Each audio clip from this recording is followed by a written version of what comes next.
I hear that hanging is very uncomfortable, in case you get any more ideas. And don't let the ghosts and the ghouls disturb you, darling. Darling, the only ghoul in the house is you. 5 seconds, burn like gasoline. Fast as a nightmare, ripping the scene. Till I crush up like a demon scream. Baseline grows where the fear begins.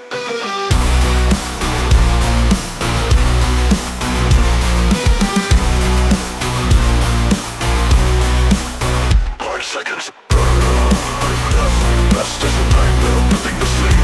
Gas blood corpse off like the turn. Baseline grows where the fear begins. To the garage. Meet the ghouls. Enjoy the gore. Enjoy the gore. Hi, and welcome back to the Garage Ghouls of Gore. I'm Carl, I'm Josh.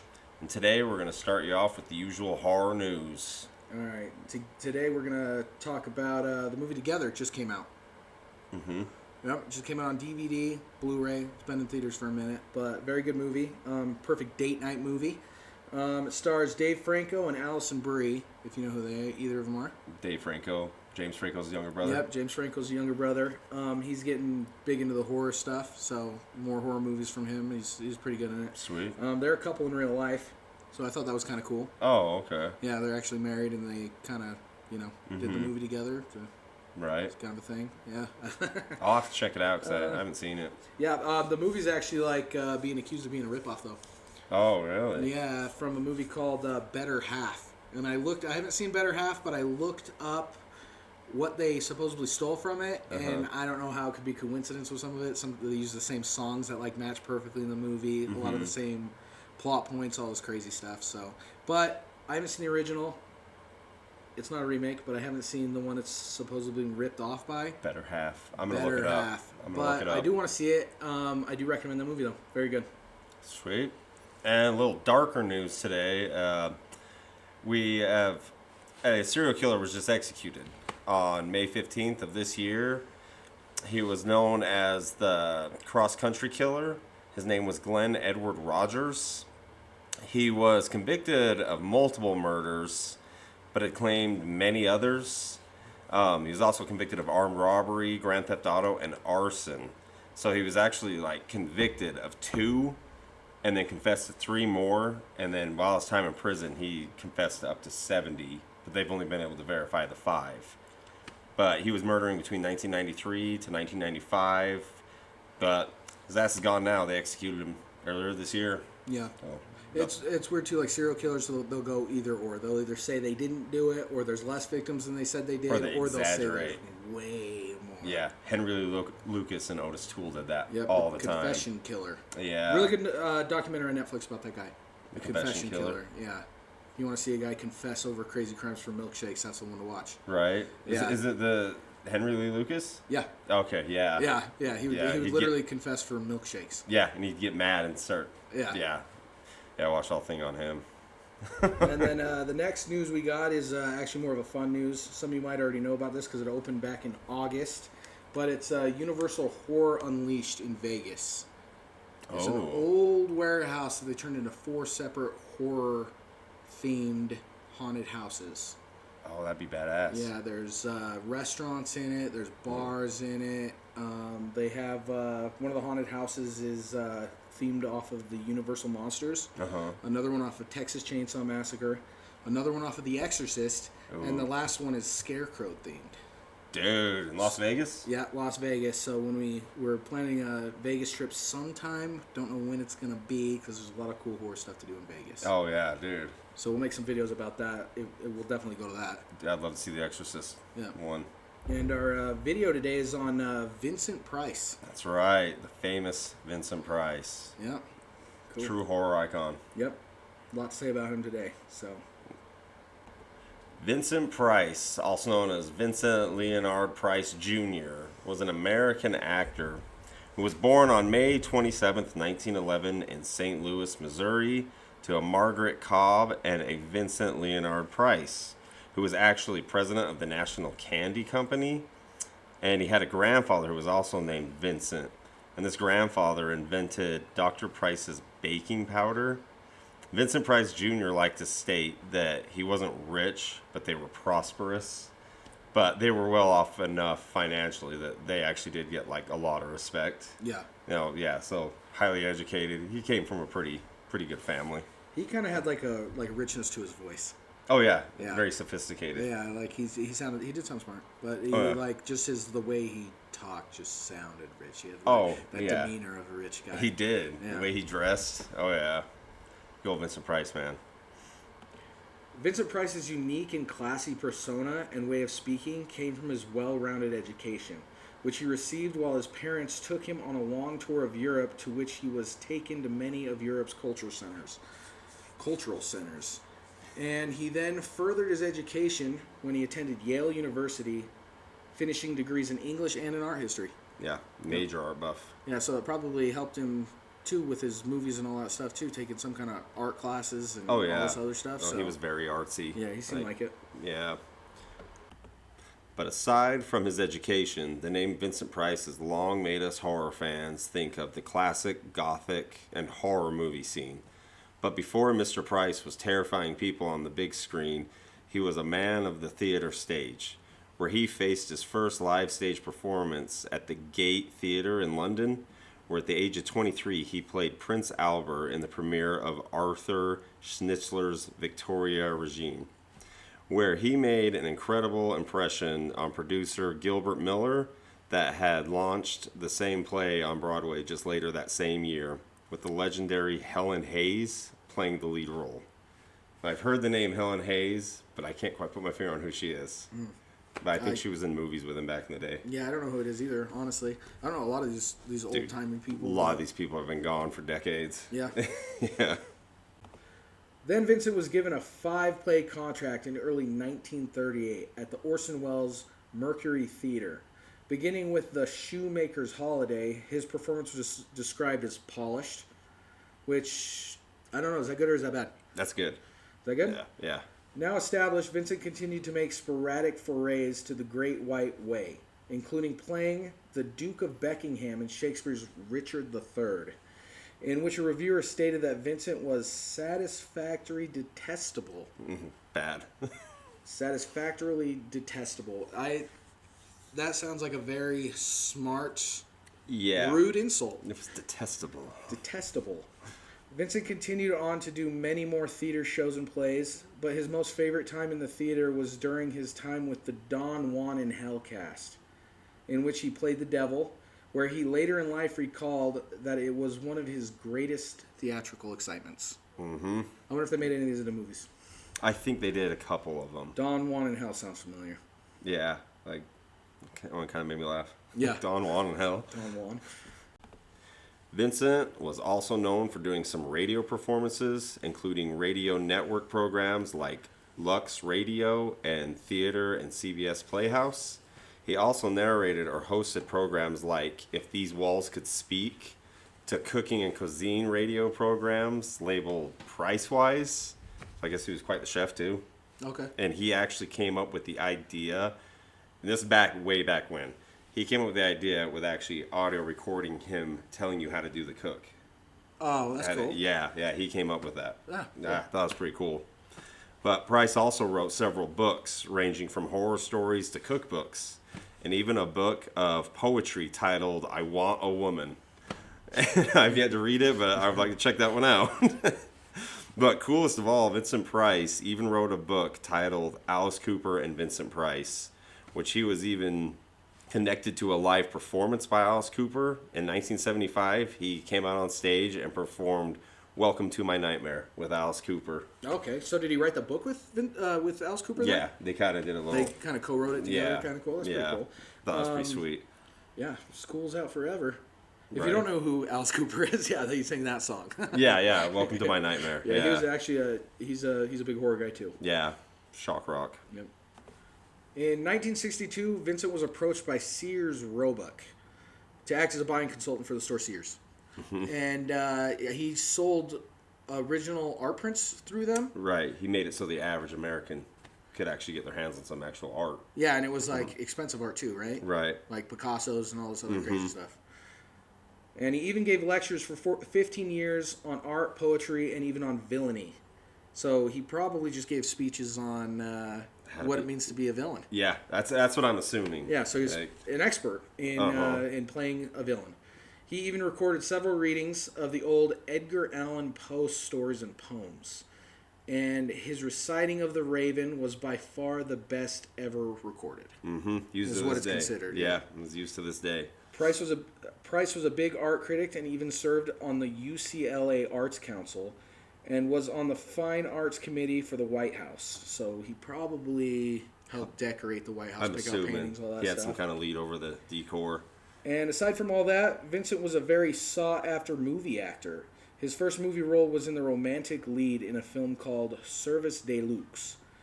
1938 is when that film came out, and the film came and went without much popularity. Yeah, it kind of, I guess in a way it was kind of a flop. 1938, was that silent movies? No. I think that ended in the early 30s. Okay. I think. Yeah, I'm not sure. Before Price was a well-known horror movie icon, he was better known as an actor of historical figures, including Sir Walter Raleigh, Duke of Clarence, and Mormon leader Joseph Smith. I did not know that, and being that we're in Utah, Yeah, that's our boy. yeah, it kind of was like, whoa, Vincent Price, Joseph Smith, huh? So I thought that was kind of crazy. But his first taste of horror was in the 1946 film Dragonwyck, which is a gothic melodrama set in the Hudson Valley in the early 1800s. But this was the first time Vincent actually played a villain, and he completely loved it and fought hard to get the part. So he cherishes that role.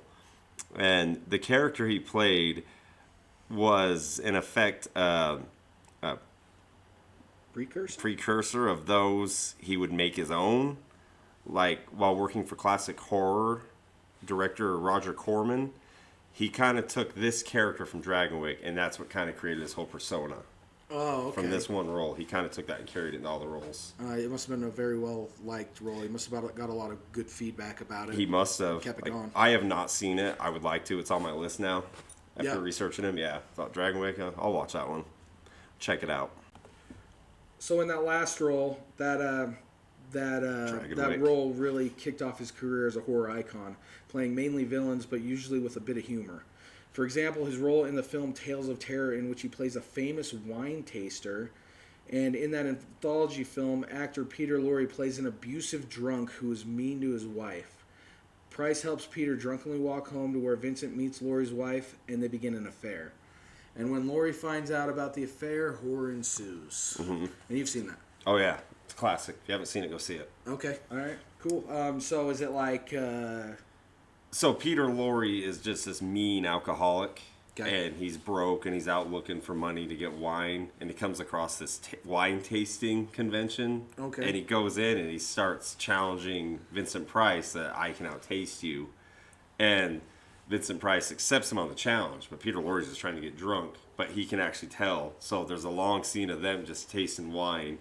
Oh, and saying like what ingredients in it are in Yeah, all this? Chateau Blay, Yeah, 18, yeah. And Peter Lorre gets smashed, and Vincent Price is helping him walk home because he can barely walk. He takes him home. The wife opens the door. He helps him in, and Peter Lorre keeps insisting that he comes in. So he goes in, and the three of them are all kind of sitting around, but Peter Lorre is just passing out. Well, they help get him up to bed, and then you don't really see it, but then you see Vincent Price and the wife look at each other. And it's like, oh, and then it shows Peter Lorre at the bar days later, and he goes, my wife just gives me money and tells me to go out and drink now all the time. It's great. And the bartender's like, since when? And then he thinks, since I brought home that one guy. And he finds out, oh, they're having an affair. So he ups and leaves, and he catches them having an affair. Okay. And if anyone's read the story of the Black Cat, they'll get it. Don't get drunk and pass out with strangers around your wife. Right? Yeah, it gets pretty dark. Peter Lorre wants revenge, but it's a good one. I highly recommend that one. Cool. Yeah. He also starred in many other classics, such as The Pit and The Pendulum, where Vincent plays a man in mourning over the death of his wife, but he's being led to believe he buried her alive. And his character is also the son of a famous torturer, and who killed his mom and her lover when he found out they were having an affair. But he's being led to believe that she's still alive, or he buried her alive, and he keeps hearing her talking to him, and it's driving him crazy. And finally, his friends, everyone's like, you did not bury her alive. And they take him down to the crypt. And when they open it up, there's scratches on the bottom of the casket. And then he really just goes nuts. He, like, tries to kill himself. Oh, yeah. Yeah, he, like, runs, grabs a gun, tries to shoot himself. I'd probably want to, too. Right? But they calm him down, but he keeps hearing her talking to him and calling him back down to the crypt. And he finally follows it down there one night, and she actually comes out of the casket. And it's freaking him out, you know, really bad. And she's just following him, and he's running, and in such a panic, he falls downstairs. And at that point, she's sitting on top of the stairs, and the doctor who told him she was dead steps up. They were having an affair. It was all set up. Oh, they were trying to kill him. Yeah, so they could be together. Well, she goes down and just starts taunting him. They think he's dead. She's like, you know, yes, I was, you know, I'm an adulterer. I was cheating on you because I can't stand you. Isn't that ironic? Well, he suddenly turns his head. He's not dead, but now he thinks he's his dad. And he just goes nuts, and he, like, grabs her, and he's got them all in his torture chamber. Oh, okay. He throws her in one of those Iron Maidens. Like, yeah, that one's another really good one that I highly recommend. Like, I love his role in that one when he goes nuts. You know what that kind of reminds me of? Was that new Suicide Squad movie? Uh-huh. Where the guy always sees his mom, the polka dot guy. Oh, that's right. Yeah, and it's like, look, there's a big monster. It's like, look, who's that? It's your mom. It's a starfishing. Yeah. Yeah. Yeah, and he just sees this big giant version of his mom. Yeah, that's what it reminds me of. Vincent died at 82 years old from lung cancer in 1993. He's been quoted as saying, "It's as much fun to scare as it is to be scared." He's also said, "A man who limits his interest limits his life." Another quote from him was about Michael Jackson, because he was in the Michael Jackson Thriller video. They used his laugh. Yeah, they used his laugh at the very end. At the very end. And he said, Michael Jackson fucked me, and I didn't even get paid. Right. Yeah. Yeah. I saw him talk on, I think it was Carson about that. Yeah. And he said that Michael Jackson sent him, like, the gold record of it, and it had, like, millions and millions of copies sold of that. And he goes, and I didn't get a single dime. Yeah, they didn't get royalties or anything. He didn't really seem mad. He kind of joked about it. Oh, yeah, at that point. And he's done a bunch of movies and TV shows. His television shows include, he did Batman, 1966 to 1968, and I forgot which character he played, but he was a villain. Yeah, he was a villain. Do you remember who he played? No. It was a one that I'd heard of, but nothing I've seen on, like, the big screen. He wasn't like a main villain in it. Just a couple episodes here and there. Yeah, and he was in Scooby-Doo. He did a lot of voice for Scooby-Doo. Yeah, and I'm sure he was always the one that pulled off the mask at the end. Yeah. He did Alfred Hitchcock's show, Alfred Hitchcock Presents. He did an episode of Hollywood Square. Yes, that's a famous one. And he had two Walk of Fame stars. I've probably actually seen it, and I probably have a picture of it. Oh, see, that'd be sweet. Yeah, so maybe I can try to find it. Pull it up he or received something. 2 of them. He even died 5 days before Halloween. Oh, did he? Yeah. Oh, yeah, I guess I should have known by the date. Yeah, that's what I kind of thought. It's like, it's fitting for Vincent Price. And then a bunch of movies. You want to start off with his movies? Yes. I'm a big fan of Vincent Price because when I was a kid, I immediately gravitated to horror. But my mom, when I was 10, 11, 12, would never let me rent Jason or Freddy. But she would always let me rent Vincent Price movies. Okay. And that's what really opened up my love for horror and him because he kind of started it all. First one I ever saw me rent was The Pit and the Pendulum. And that's when I was like, okay, I like this old stuff. But some really good ones to recommend is The Bat. It's kind of a campy, weird one, but it's also, I kind of look at it and kind of think, this might be an early slasher. Because it's about this dude, he's a killer, and he'll release a bat in your house where he comes in and kills you, and he uses like a claw. Oh, that sounds cool. That sounds like a cool idea. Yeah, he wears like a black suit with a hat. And then he also did House on Haunted Hill, which is one of the only ones that I've really seen, and it's obviously not the remake from the 90s, which is a god-awful film. I won't even watch it. I hated it. Yeah, I won't even watch it. It was bad CGI, and it was back when CGI was bad. You're right. Yeah, but it was always bad. I tell people, if you're going to see that movie, see the 1959 one. Yeah, and the thing I liked about that was it definitely has like some twists and turns in the movie. It does. And Vincent Price is almost kind of like a prankster kind of in it. Yeah, I got the vibe of it. He's the super prankster villain in it. Like, And that girl was pretty cute in it too. The main girl. Oh, For yeah. a black and white movie, sometimes I watch like a black and white movie, and it's like I don't expect people to like look or talk or act a certain way, and then it kind of like surprises me a little bit just because it's back in the day. But I was looking up stuff on the movie, and that the blonde actor that plays his wife was actually supposed to be the new Marilyn Monroe. Really? But then she gravitated to horror movies after that. Dude, So that's nice. kinda cool. Yeah, when the skeleton pushes her in the vault of acid. Yep. Yeah, no, I love that movie.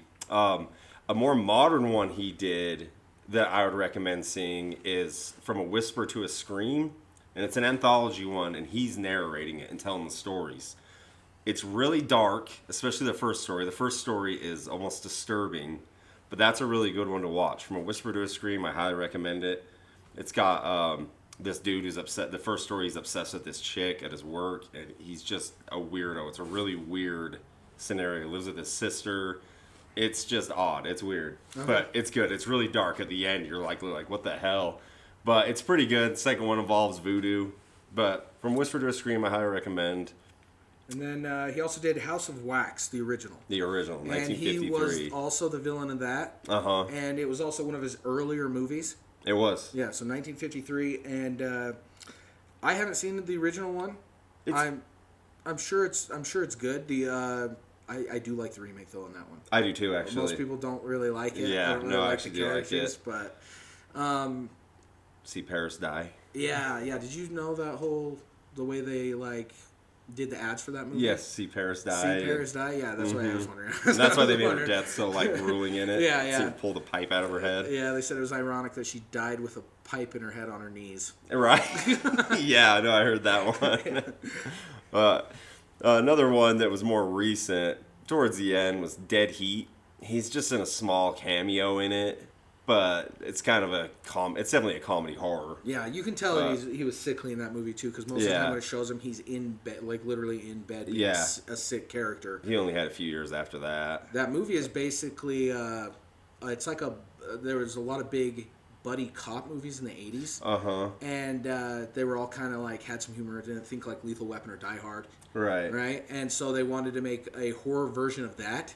Oh. So they made that movie, and it's basically a buddy cop action comedy where where one of them is like a dead zombie guy. Yeah, that's right. He's dying. Yeah. It's been a few years. And the other guy's like a big buff guy from Saturday Night Live.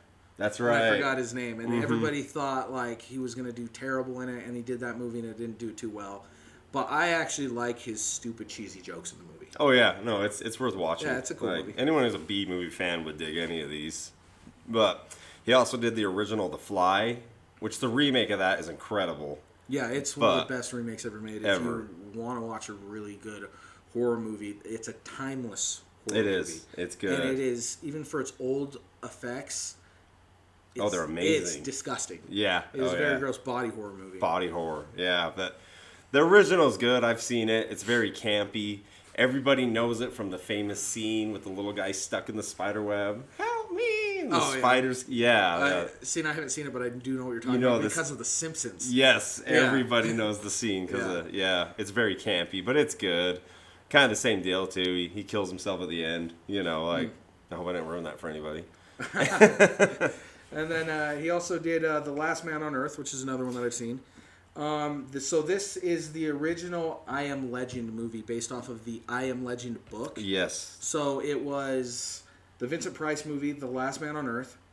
Then they remade it again the Omega Man. Less than 10 years later, the Omega Man, and then they remade it again with Will Smith. Yes. I Am Legend, which I will say I do like the ending of The Last Man on Earth better than I like I Am Legend with Will Smith, the ending. The ending I Am Legend with Will Smith is, I've always thought it was god-awful. It feels really rushed. Everything comes together right in the last 2 minutes of the ends.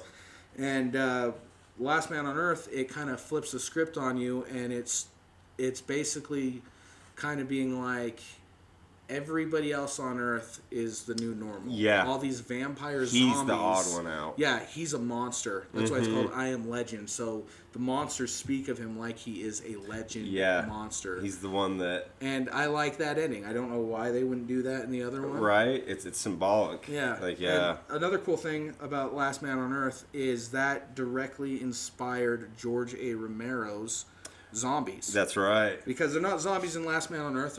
They're supposed to be vampire. Yeah, they're vampires. like vampiric. Yeah, they don't like garlic. They don't like mirrors. Yeah, but the way they move and everything is like zombies. And back then there wasn't really any. I don't think there was any zombie films. George A. Romero saw it and he was like, "I'm going to make these zombie characters like this." Yeah. Maybe there was about 4 years later. There was, but they were always voodoo.